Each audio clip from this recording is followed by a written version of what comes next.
Hello everyone, welcome to Churiwal physics classes. Please subscribe my channel. आज का topic बहुत ही interesting है। वो टॉपिक है प्रेशर। देखिए, इस चैनल पर एनसीईआरटी का हर एक टॉपिक को बताया गया है। अगर आप सब्सक्राइब करेंगे then I will upload more and more videos. आपको यहाँ जो मिलेगा, जिस अप्रोच से बताया जा रहा है, वो किसी भी चैनल पर, किसी भी यूट्यूब प्लेटफॉर्म पर नहीं मिलेगा। चाहे ट्रिक, चाहे कोई सवाल को सोल्व करने के लिए कोई स्पेशल ट्रिक हो, वो भी यहाँ पर आपको बताया जाएगा, जिससे आपको मेमोराइज ना करना पड़े किसी भी फॉर्मूला को। तो आज का जो टॉपिक है वो प्रेशर है। प्रेशर है क्या? आपने एग्जाम का प्रेशर भी फील किया होगा, वो भी एक प्रेशर है। और एक प्रेशर फिजिक्स में एक टर्म है, वो फोर्स पर यूनिट एरिया है। Pressure is a scalar quantity. Pressure की कोई डायरेक्शन नहीं होती है। क्लियर? प्रेशर की कोई डायरेक्शन नहीं होती है, जबकि फोर्स की डायरेक्शन होती है। लेकिन प्रेशर जो है उसकी कोई डायरेक्शन नहीं। It means that pressure is a scalar quantity. आपने एग्जांपल के लिए देखा होगा कि जब कभी भी आपके स्किन पर किसी पिन से मैं अगर इंसर्ट करना चाहूंगा, पिन से या पिन पर कुछ फोर्स लगाकर आपकी स्किन पर लगाऊंगा, तो वो आपको चुभा सकता है। क्लियर? आपने कभी ब्लड टेस्ट कराया होगा, घर पर अगर किए होंगे, जो किट आती है उसका यूज आप खुद से घर पर कर सकते हैं। उस किट का यूज करते हुए जब आप नीडल को स्किन से थोड़े से फोर्स के साथ अप्लाई करते हैं तो स्किन आपकी पियर्स हो जाती है, उसमें छेद हो जाते हैं, मींस वहां से ब्लड बाहर निकल आती है। लेकिन वही एग्जांपल अगर आप घर में जो आपके पास चम्मच जिससे आप खीर खाते हैं, उसके अगर बैक से आप अपने उसके बैक सरफेस से आप अगर अपनी स्किन पर प्रेस करें तो you will not feel any type of hard piercing force. कहने का मतलब, अगर आप अपनी स्किन पर चम्मच के बैक साइड से, मैं एग्जांपल के लिए स्पून ले रहा हूं, स्पून के बैक साइड से अगर आप अपने स्किन पर प्रेस करेंगे तो आपको कोई ज्यादा मींस कुछ फर्क नहीं पड़ेगा।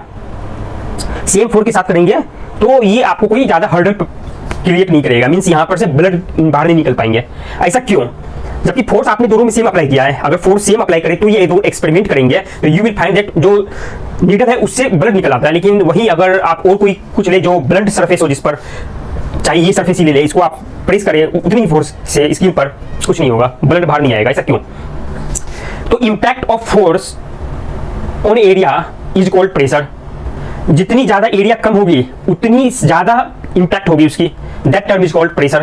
Pressure means force per unit area. आपने पर यूनिट एरिया में कितनी फोर्स अप्लाई की। अगर आपने सेम फोर्स अप्लाई कर रखी है किसी दो ऑब्जेक्ट के लिए, एक है न्यूक्लियर, एक है ब्लंट सरफेस वाली, तो यू विल फाइंड दैट जो ब्लंट सरफेस है, जिसकी सरफेस एरिया ज्यादा है, तो वहां पर अगर सेम फोर्स अप्लाई कर रहे हैं, इट मींस दैट आप यहां इक्वेशन लिखिए, pressure equal to force per unit area. अगर किसी ऑब्जेक्ट की एग्जांपल के लिए स्पून अगर लिया जाए, उसकी एरिया ज्यादा है, एरिया ज्यादा होने के कारण अगर सेम फोर्स अप्लाई कर रहे हैं, इट मींस दैट प्रेशर कम है। तो प्रेशर कम होने की वजह से आपको कोई प्रॉब्लम नहीं होती है। क्लियर? तो impact of force depends on area. Clear? Impact of force, कोई भी फोर्स अप्लाई कर रहे हैं तो एरिया पर भी डिपेंड करती है। एरिया कम, फोर्स की इंपैक्ट ज्यादा। क्लियर? अगर आप प्रेशर को मेजर करना चाहेंगे, प्रेशर को मेजर करना है आपको, सपोज कोई object, you are immersed in a fluid. Fluid means चाहे गैसेस हो चाहे लिक्विड हो। तो कंटेनर में हम लिक्विड लेंगे, ले सकते हैं गैस भी, लेकिन गैस के लिए ये है कि आप उसको जज नहीं कर पाएंगे। गैस को आप देख नहीं पाते हैं, अगर उसकी वो कलरलेस है, जनरल कलरलेस होती है गैस। और गैस की जो वॉल्यूम है वो डिपेंड करती है कंटेनर के वॉल्यूम पर। That's why I am taking here liquid. अगर कंटेनर में लिक्विड रखी हो, कंटेनर में लिक्विड हो, सपोज मैंने लिक्विड से, ये ब्लू कलर से आप देख रहे होंगे, यहां मैंने लिक्विड से इस कंटेनर को भर दिया। उसके बाद after that if I am immersed means solid are immersed, solids are immersed, यहां पर सॉलिड्स को मैंने इसके अंदर डाल दिया। अब एक ही सॉलिड डाले, क्यों 10-20 डाले? एक डाले, उसके फिर देखेंगे इसका इफेक्ट होती है। यहां पर आपने किसी सॉलिड को, कोई भी सॉलिड ऑब्जेक्ट, चाहे वो प्लास्टिक की हो, चाहे आयरन की हो, किसी भी मटेरियल की हो, आपने सॉलिड ऑब्जेक्ट को इस लिक्विड के कंटेनर में डाल दिया। जो लिक्विड इस कंटेनर में एट रेस्ट थी, रुकी हुई थी, आपने जैसे लगाया, इसको इंसर्ट किया, इस पर कुछ फोर्स ऊपर की तरफ लगती, that is called buoyant forces, वो आगे देखेंगे। लेकिन आपने जैसे इसको अंदर डाला तो इस फ्लूइड ने इसके हर एक पार्ट पर, हर एक यूनिट एरिया पर, कर सकते हैं, फोर्स अप्लाई किया। वो फोर्स की डायरेक्शन दो हो सकती है, एक तो नॉर्मल या टेंजेंशियल। नॉर्मल मींस सपोज ये सरफेस है, मैं कोई सरफेस ले रहा हूं एग्जांपल के लिए, ये सरफेस, ये ऑब्जेक्ट है, तो इसके कितने सरफेस होगा? ये सरफेस पर परपेंडिकुलर, यहां परपेंडिकुलर, हर एक जगह परपेंडिकुलर भी लग सकती है या टेंजेंशियली। लेकिन यहां पर जब फ्लूइड रेस्ट पर है तो 100% जो फ्लूइड के द्वारा इस ऑब्जेक्ट पर लगाया गया फोर्स है, that is always normal to the surface of solid. Solid के सरफेस की नॉर्मल ही लगेगा 100%, क्योंकि अगर लिक्विड एट रेस्ट है, और अगर रेस्ट पर लिक्विड है और आपने किसी सॉलिड को अंदर डाल दिया, अगर वहां पर जो लिक्विड है उसकी मूवमेंट नहीं हो रही है, वो रेस्ट पर फिर भी है, डालने के बाद होगी, आप इसका एक्सपेरिमेंट इस तरह से कर सकते हैं कि अगर सपोज इसमें कोई फोर्स लग रही है जो सरफेस के नॉर्मल नहीं है, सपोज किसी पर्टिकुलर एंगल पर है। अगर एग्जांपल के लिए मैं कुछ एंगल से आपको यहां पर डिनोट कर रहा हूं। सपोज ये वाली सॉलिड है, ये सॉलिड पर ये वाली जो सरफेस है, यहाँ पर बॉटम वाली जो सरफेस है, इसके लिए मैं ले रहा हूं, किसी के लिए ले सकते हैं। You will get the same result आपको मिलेगी। क्या करनी है यहाँ पर, आपको यहाँ पर कुछ फोर्स लगानी है जो इससे नॉर्मल के डायरेक्शन में नहीं है। इट मींस दैट ये इस तरह की फोर्स मैंने कुछ भी लगा दी, ये फोर्स की दो कंपोनेंट में आप ब्रेक कर सकते हैं, सेम इफेक्ट मिलेगा जो इसके लिए मिल रही है आपको। क्यों? क्योंकि you can break it into two perpendicular component. Clear? जो आपने देखा था कि 2D वाले मोशन में आप 1D लगा सकते हैं, मींस 2 डायमेंशन वाले मोशन वाले चैप्टर में आपने देखा था। एग्जांपल के लिए प्रोजेक्टाइल मोशन के लिए आपने देखा था कि वहां सोल्व करने के लिए y एक्सिस और x एक्सिस को इंडिपेंडेंटली सोल्व कर सकते हैं। लाइकवाइज यहां पर भी मैंने कोई फोर्स अप्लाई कर दिया with some angle. Clear? Some angle means कुछ एंगल बना रहे थे, उसको दो कंपोनेंट में जब करेंगे तो एक तो फोर्स ये वाली आएगी, एक फोर्स आएगी ये वाली। क्लियर? ब्लैक कलर से आप देख सकते हैं ये कंपोनेंट। अगर ये वाली कंपोनेंट जो मैं इस तरह से दिखा रहा हूं, ये वाले भी अगर होती तो जो लिक्विड एट रेस्ट पहले थी वहां कुछ हलचल हो जाती, वहां लिक्विड की कुछ ना कुछ हॉरिजॉन्टल डायरेक्शन में मूवमेंट हो जाती। हॉरिजॉन्टल डायरेक्शन में मूवमेंट नहीं है और वहां पर कोई भी हॉरिजॉन्टल डायरेक्शन में एक्सेलरेशन एक्सटर्नली अप्लाइड नहीं है, तो इट मींस दैट अप्लाइड नहीं होती है जनरली, क्योंकि जो ग्रेविटेशनल फोर्स G जो अर्थ लगाती है वो तो वर्टिकल डायरेक्शन में है। That's why I am not considering the ये वाली फोर्स जो नॉर्मल मिली है।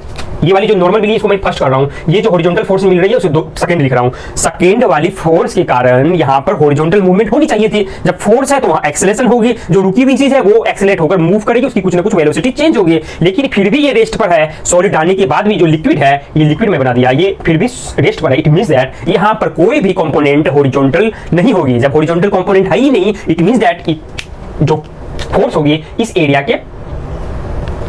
के नॉर्मल होगी। क्लियर? तो 1 वाली होगी लेकिन 2 वाली तो नहीं होगी। इतनी बात आपको समझ में आ गई? कोई डाउट? और हम जो चेक करना है इसे वर्टिकल डायरेक्शन में क्यों चेक नहीं कर रहे हैं? क्योंकि वहां already acceleration G is present, तो वहां हम कुछ कंक्लूड नहीं कर सकते हैं। तो यहां तो एक श्योरिटी है कि यहां पर जो भी फोर्स होगी वो नॉर्मल होगी टू द सरफेस। क्लियर? क्योंकि जो लिक्विड रेस्ट पर है बाद में भी उसको रेस्ट पर देखी गई। क्लियर? इतनी बात आपको समझ में आ गई? अब यहां पर आप जो प्रेशर को मेजर करते हैं उसे साइंटिस्ट के नाम से मेजर करते हैं, पास्कल। क्योंकि पास्कल साइंटिस्ट थे, उन्होंने जो एक्सपेरिमेंट किया फिर आफ्टर दैट उन्होंने यूनिट बताया कि उसी के नाम के अकॉर्डेंस हम पास्कल रखते हैं। एग्जांपल के लिए 1 atmosphere is the atmospheric pressure at the sea level. Clear? At sea level पर जो भी प्रेशर है उसे हम 1 atm से डिनोट करते हैं। तो 1 atm को भी पास्कल साइंटिस्ट के नाम से इस तरह से मेजर किया गया कि 1 atm तभी आप कहेंगे जब 1.0135 I think so into 10 to the power 5 pascal. Means atm और पास्कल के बीच में ये रिलेशन है 1.0135 into 10 to the power 5 pascal. इसको आप ऐसे भी कर सकते हैं, ऐसे ही लिखे, मींस 10 टू द पावर 5 आपको याद रखनी है, 1 के अप्रोक्स है। इसको नहीं तो आप ऐसे भी लिख सकते हैं कि approximately equal to 10 to the power 5 pascal 1 atm। atm वो वाली atm नहीं है जिससे मशीन से पैसे निकलते हैं। ये atm is AC atmospheric, atm is atmospheric pressure के लिए atm भी वर्ड यूज किया जाते हैं शॉर्ट वे में। atm is atmospheric pressure. Clear? Sea level पर हम देखेंगे किस तरह की प्रेशर है, वो प्रेशर जो भी होगी that is equal to 10 to the power 5 pascal. Clear? तो यहाँ पर आप जो वाटर डेंसिटी है, ये जो वाटर डेंसिटी 4 डिग्री सेल्सियस पर 1000 किलोग्राम पर मीटर क्यूब होती है, 1000 kg पर मीटर क्यूब। इस चैप्टर में डेंसिटी की भी कैलकुलेशन आपको निकालनी है। क्यों? क्योंकि जो यहाँ पर प्रेशर अप्लाइड है वो डेंसिटी पर भी डिपेंड करती है, वो नेक्स्ट आप टॉपिक में देखेंगे। That's why I am mentioning here कि जो वाटर के लिए टेम्परेचर अगर 4 डिग्री सेल्सियस पर आप चेक करेंगे तो उसकी डेंसिटी 1000 kg पर मीटर क्यूब होगी। इट मींस दैट अगर आप एक कोई क्यूब ले 1 मीटर हाइट की, 1 मीटर लेंथ की, 1 मीटर विड्थ की, मींस कोई एक क्यूब आप जब लेंगे उसमें अगर आप पानी से आप भरेंगे, उसको भर देंगे, फिलअप कर देंगे, तो after measuring its weight you will find that would be 1000 approx 1000 kg। तो 4 डिग्री सेल्सियस पर टेम्परेचर अगर 4 डिग्री सेल्सियस है तो उसकी वजन वेट जो होगी 1000 kg होगी पर मीटर क्यूब में। ठीक है? तो जब कभी भी रिलेटिव डेंसिटी किसी ऑब्जेक्ट की, किसी मटेरियल की दे रखी होगी तो just multiply by 1000 you will find the actual density of that object और मटेरियल। तो रिलेटिव डेंसिटी का जो यूज की जाती है वो इसी के को इसी के रिस्पेक्ट में निकाली जाती है। एग्जांपल, किसी ऑब्जेक्ट की अगर 5000 kg पर मीटर क्यूब डेंसिटी है, it means that it's relative density is 5, क्योंकि 1000 से आप जब भी डिवाइड करेंगे जो वैल्यू आएगी that is called relative density. Clear? तो ये कॉन्सेप्ट को आपको ध्यान में रखनी है। और प्रेशर जो टर्म है आप अच्छे से समझ गए होंगे, और इसको मेजर भी कर सकते हैं। अगर कोई एक चैम्बर ली जाए जो इवैक्यूएटेड हो, जिसमें कुछ भी ना हो, उसमें स्प्रिंग अरेंजमेंट आप समथिंग इस तरह से लगा दे, एक प्लेट है या स्प्रिंग लगा दे, यहाँ पर चैम्बर को आपने ब्लॉक कर दिया, यहाँ पर खाली है, वैक्यूम है, और यहाँ पर अगर कोई फ्लूइड में आप डालेंगे अंदर, तो फ्लूइड इसके सरफेस पर परपेंडिकुलर फोर्स लगाएगी, क्योंकि यहाँ हमने देखा था कोई भी ऑब्जेक्ट को अगर फ्लूइड के अंदर आप डालते हैं तो उस पर only to the surface normal force लगती है। तो यहाँ भी नॉर्मल जब फोर्स लगेगी तो इस स्प्रिंग को कंप्रेस करेगी, and by compressed spring will apply restoring force, वो फिर रिस्टोरिंग फोर्स लगाएगी। देखिए न्यूटन्स थर्ड लॉ आपने देखा था ना, न्यूटन्स थर्ड लॉ देखा था। अगर फ्लूइड इस ऑब्जेक्ट पर कुछ फोर्स लगा रही है तो ये भी उस पर कुछ फोर्स लगाएगी। क्लियर?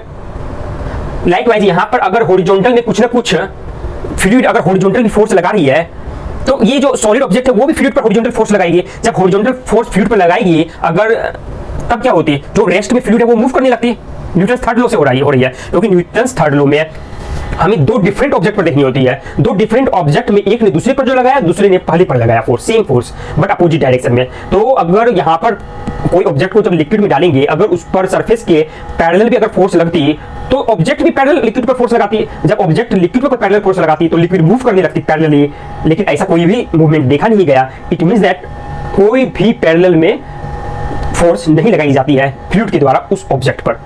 क्लियर? तो न्यूटन्स थर्ड लॉ का यूज यहाँ भी है, हर जगह आप लगा सकते हैं। थर्ड लॉ कहीं भी लगा सकते हैं, ये ना सोचे कि उसके बीच में कांटेक्ट होनी चाहिए। एग्जांपल के लिए, अगर कोई मास अगर पृथ्वी की तरफ गिरती है, इट मींस दैट उस मास पर किसी ऑब्जेक्ट पर अर्थ ने अपनी तरफ कोई फोर्स लगा दी, तभी तो वो गिरती है। कौन सी फोर्स है? mg फोर्स लगा दी। अब इन रिटर्न ये जो ऑब्जेक्ट है वो भी अर्थ पर कुछ फोर्स लगाएगी और अर्थ को भी खींचेगी। इक्वल एंड अपोजिट फोर्स, तो इक्वल एंड अपोजिट है और अर्थ भी उस ऑब्जेक्ट की तरफ जाती है, लेकिन फिर पता क्यों नहीं लगती है? ऐसा फील तो होता नहीं हमें। ऐसा इसलिए क्योंकि जो फोर्स लगाई इक्वल मैग्नीट्यूड में, सपोज 5 न्यूटन किसी ऑब्जेक्ट पर अर्थ ने लगाई अपनी तरफ खींचने में, वो ऑब्जेक्ट अर्थ की ओर आ रही है। आपने फ्री फॉल कर दिया ना, तो अर्थ की तरफ आएगी 100%, क्योंकि अर्थ अट्रैक्ट कर रही है हर ऑब्जेक्ट को। वो ऑब्जेक्ट भी पृथ्वी पर अर्थ पर 5 न्यूटन से अपनी ओर खींचेगी, तो 5 न्यूटन की अपनी ओर खींचेगी 5 न्यूटन फोर्स से। तो लेकिन एक्सेलरेशन अर्थ के लिए बहुत कम हो जाएगी, क्योंकि जैसे ही एक्सेलरेशन आपको निकालनी है, आप फोर्स डिवाइडेड बाय मास करेंगे। Mass of earth is huge, बहुत ज्यादा वैल्यू है, दैट्स व्हाई एक्सेलरेशन बहुत कम होती है। दैट्स व्हाई हमें पता ही नहीं लगता कि ये ऑब्जेक्ट भी अर्थ पर कोई फोर्स लगा रही है। लेकिन आप अगर ये मेरे लेक्चर को ध्यान से सुनेंगे तो आपको हर एक छोटी बात क्लियर हो जाएगी। तो आप मेरे चैनल को सब्सक्राइब करें और आगे की कहानी आगे देखेंगे, रिवीजन करते रहे और इस चैनल को पकड़े रहे। सब्सक्राइब जरूर करें, क्योंकि इधर उधर भटकेंगे तो भटकते ही चले जाएंगे, मिलेगा कहीं कुछ नहीं। अगर इस चैनल पर आप लगेंगे तो आपको यहाँ कॉन्सेप्ट जो मिलेगा और कहीं नहीं मिलेगा, और आप अपने एग्जाम को क्रैक कर सकते हैं। Thank you everyone.